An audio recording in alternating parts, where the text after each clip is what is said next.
Like I can't even physically or mentally put myself in that situation in terms of what that young girl went through, because it's just barbaric. It is absolutely crazy. And I think the saddest and scariest thing about it is there's been cases where police have stopped and searched women and told them to get undressed and stuff like that, and have touched them inappropriately. Affinity Extra, be extra. The views and opinions expressed in this podcast are personal and do not necessarily represent the views of Affinity Extra.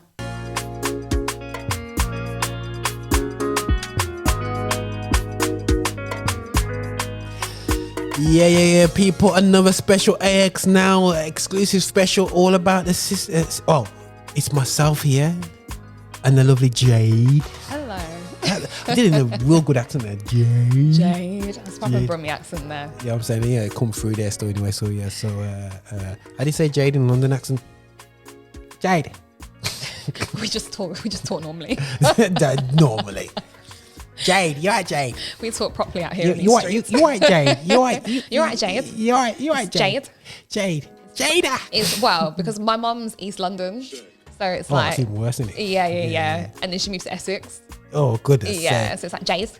Oh, goodness sake. You right, Jade? Oh, my word. Essex girl. Anyway, still. Mum was actually Hackney girl. Hackney. Yeah. Oh, so talking about Hackney guys, you know what I'm saying? Let's get into it, man. Still, yeah. Well, this is why me and Diane Abbott, this is one of my mum's favourite people. Because my mum and dad were both born in Hackney. Okay. Yeah. So this is very close to home. In the ends, man. They're born in the ends. You know what I'm saying? Well, it's not ends now. It's kind of expensive ends right now. Yeah, you know what I mean? It turns the ends into hens. But anyway, so yeah, this is... we're going to be touching base about this child Q situation. There's a few people have mentioned it, but I thought, I'll play this video because I think it's really appropriate for us to document some of the things that have been said that I don't believe that national media is playing. And it gets lost because you notice on YouTube they'll put certain videos out. You watch something once and they don't play it again. Yeah, you have to go on Instagram to find out when they played it the first time. Yeah. So let's get into this, people. The Minister will be aware that recommendation 4 of her report is that the government wishes to bridge divides and create partnerships between the police and communities. Will the Minister explain how she...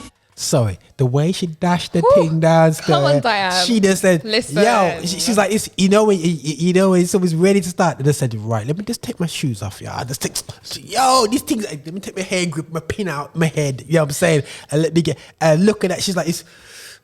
Well, anyway, so yeah, just getting excited. She's ready to go in. So anyway, sorry guys, we have to stop there. Thinks strip searching black schoolgirls helped to bridge the divide between the police and communities. And is she aware that this is not an isolated incident? The Metropolitan Police's own figures show that in 2020 to 2021, 25 young people under 18 were strip searched.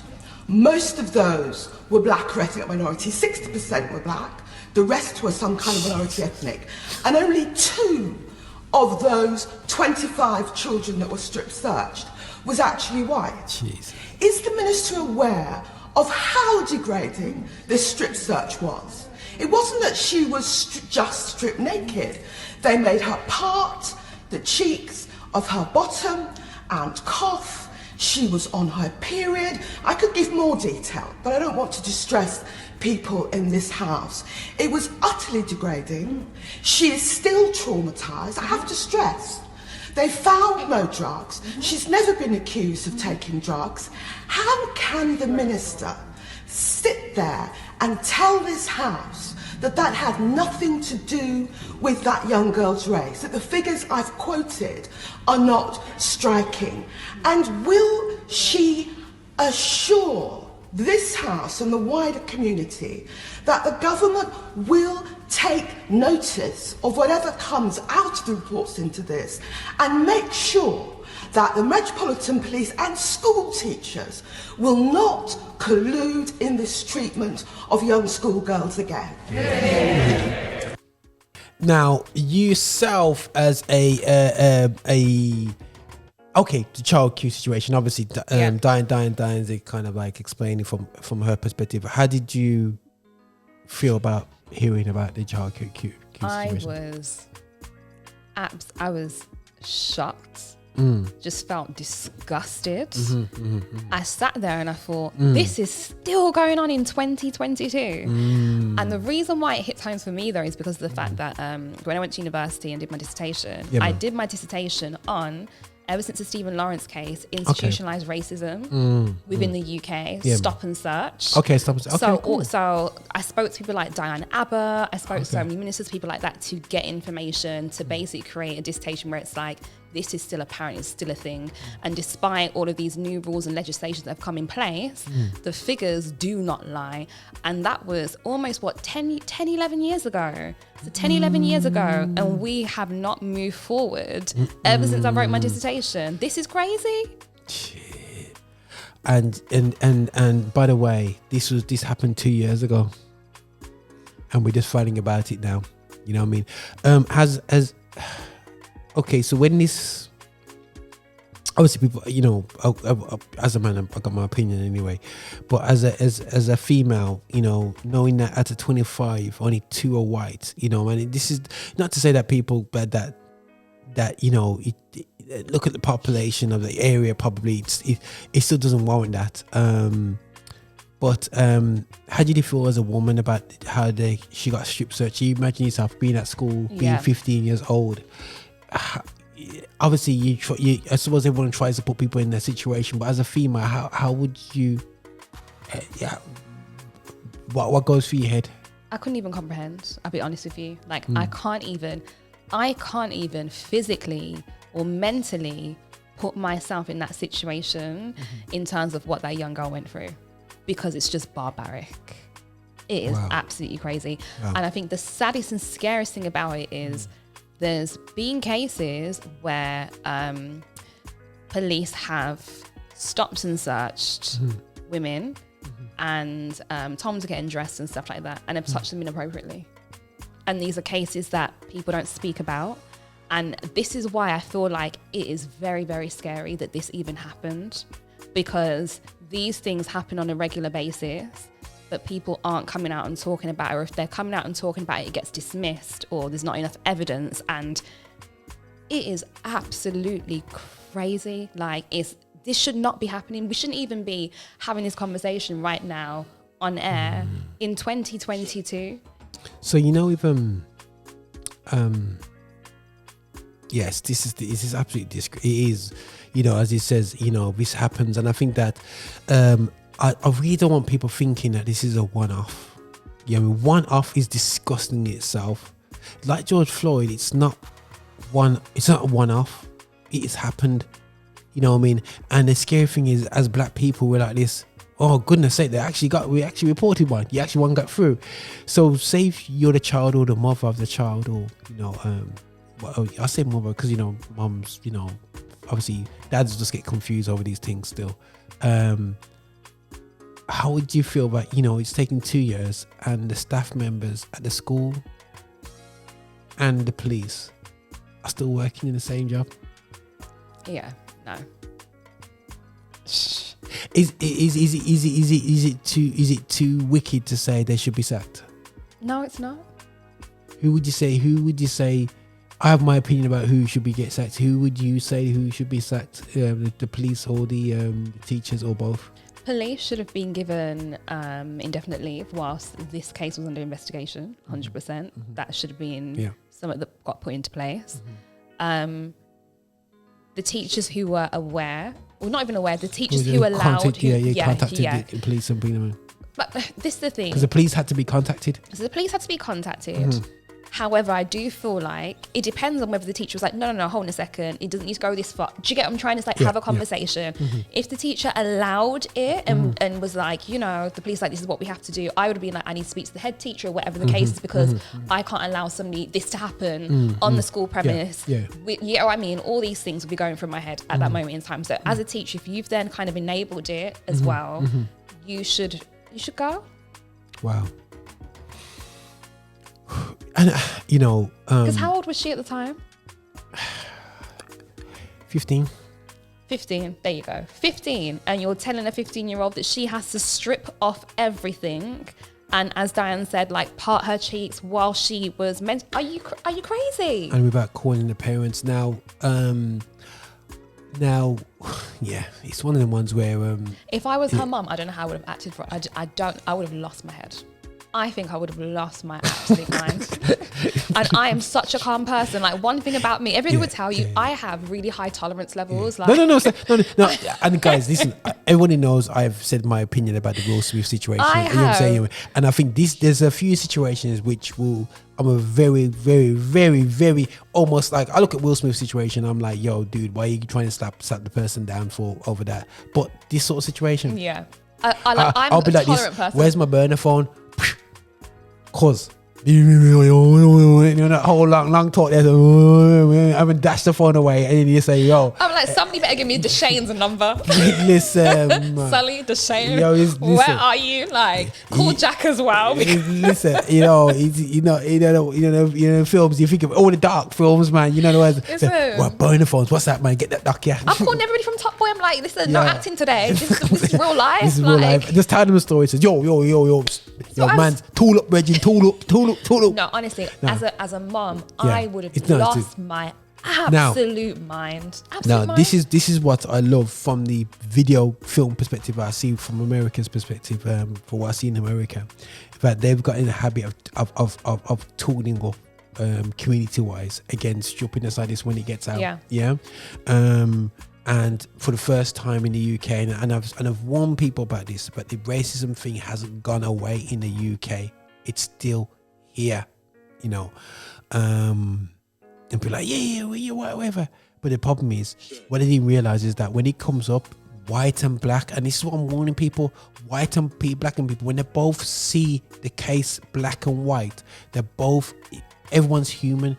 They're disgusted about it. You know what I'm saying? So the few that abuse it, it's just like the Black Lives Matter movement. Over here, we're going to have our movement, the Child Q movement, they could almost call for it, because this is a start. It's almost a case of going, okay, right, it's gone quiet now, lads. Let's go back to normal. It's not going to go back to normal now, because I believe that if we had a system where in each community, like I'm in Birmingham, you had an activist that you could illegal activist who knows the law, and when he goes up to the local minister, like in America, they have ministers that are involved in politics and racial awareness, and they represent the parents, go with the parents to the school and make demands of the school, knowing the law, saying we are not going to wait 24 months for you to come to a conclusion on this. You have 29 days, or it's going to the press.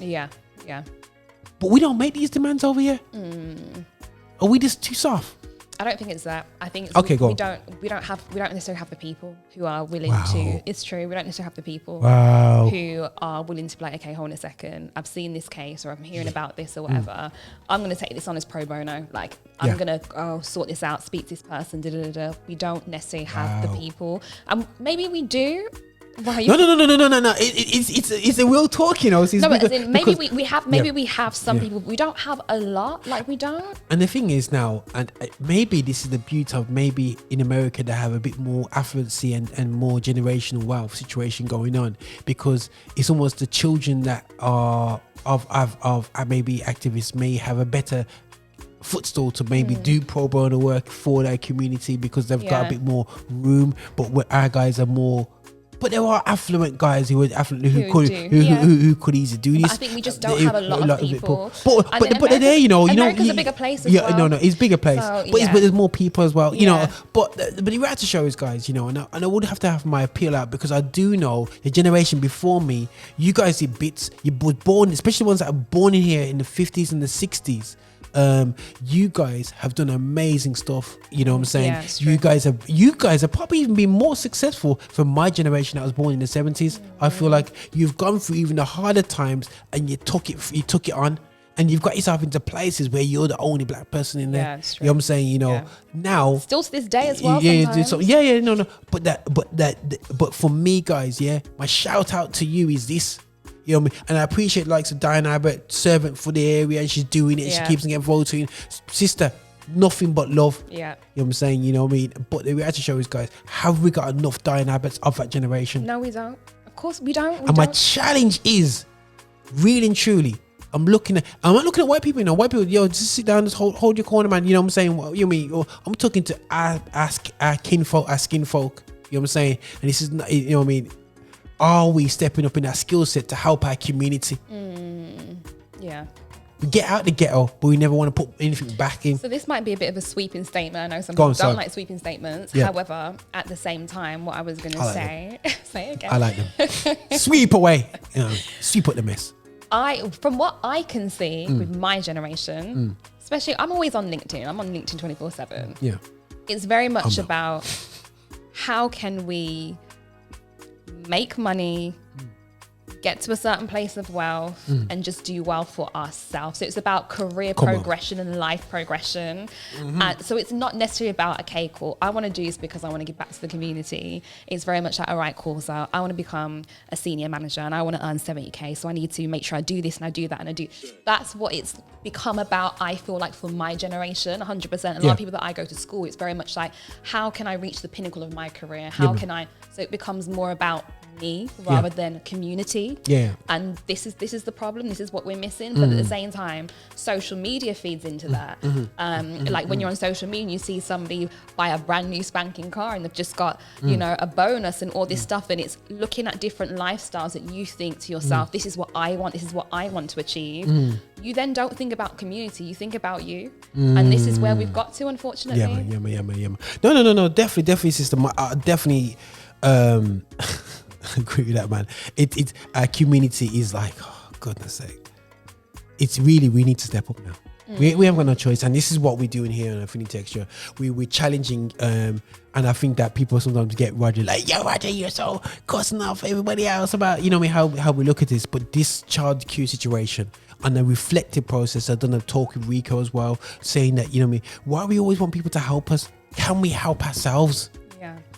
You know what I mean? And you don't, and listen, I know you might be married to, and let me be honest with you, sometimes we marry out the community and feel like we can't walk back because people go, see, he's not married to one of us, or she's not married to one of us, she's not one of us here still, yeah?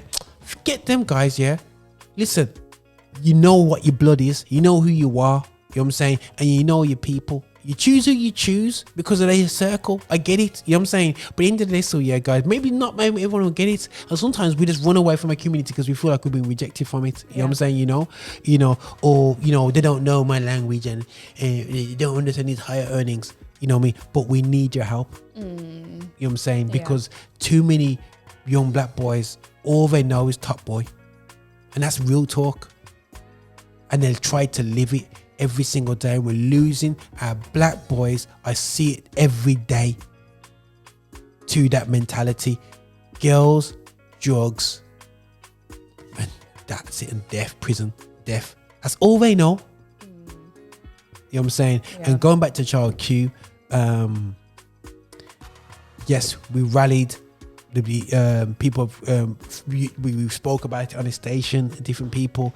We talk about Stop Search. Now it's not for us to switch off about it. This is for us to continue to have this conversation about it. You know what I'm saying? And Jade, it's really great what you're saying, especially from you know, you said you're doing things with legally and things are still not sorting out. And this is why you cannot turn around and keep on saying to people, oh, there's no such thing as systemic racism. I'm sick and tired of that talk. Yeah.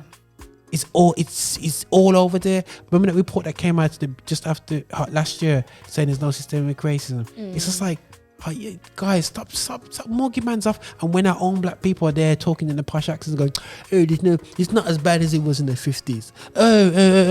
That's like saying it's not as bad as slavery. We don't whip you with cat and nine tails, so it's much better. So be thankful about sweeping the floor and getting £1 an hour. No, it's not. And the thing is, nobody's saying that, right, cool. You know, you need to wake up tomorrow and you need to study a degree to become a politician or whatever the case is. Helping the community is just small things. So, prime example, went to a concert the other day, Raj, and got talking to a girl in the toilet. She's about to graduate, and she was saying that her passion is fashion design. Okay. And I was like, oh, amazing, but she's going to teaching. Okay, cool. And I was like, okay, cool, amazing. She's like, oh, but the fashion design, sorry, is my passion, In my head, I was like, okay, cool. So, you know, I'm in marketing. I know quite a few brands and people that are linked to fashion, and I see jobs and things come up 24/7. Yeah. I said to her, are you on LinkedIn? She's like, yeah. I said, add me on LinkedIn. I've got 1 or 2 connects. I'm going to drop them a message. I'm going to get you connected.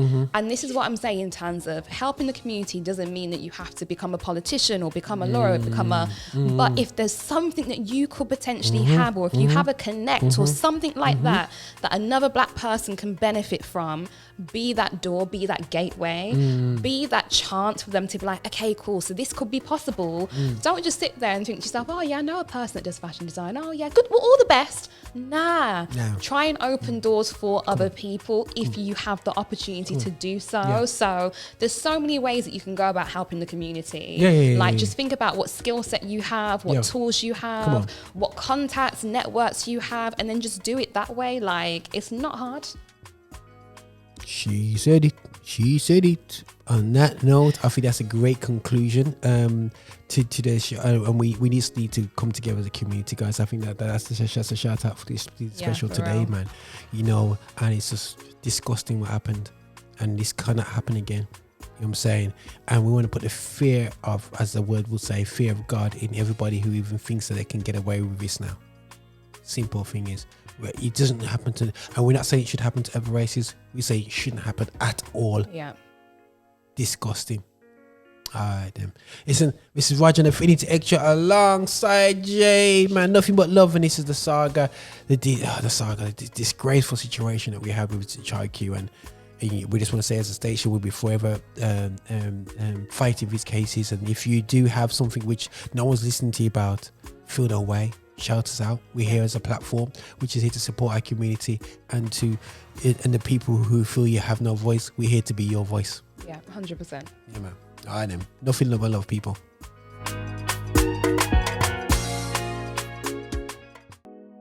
Hi, and thank you for watching. Make sure you subscribe, you like, and you comment, and make sure that you're sharing the videos and watching so much more. We have loads of content for you. I hope you enjoy. See you soon.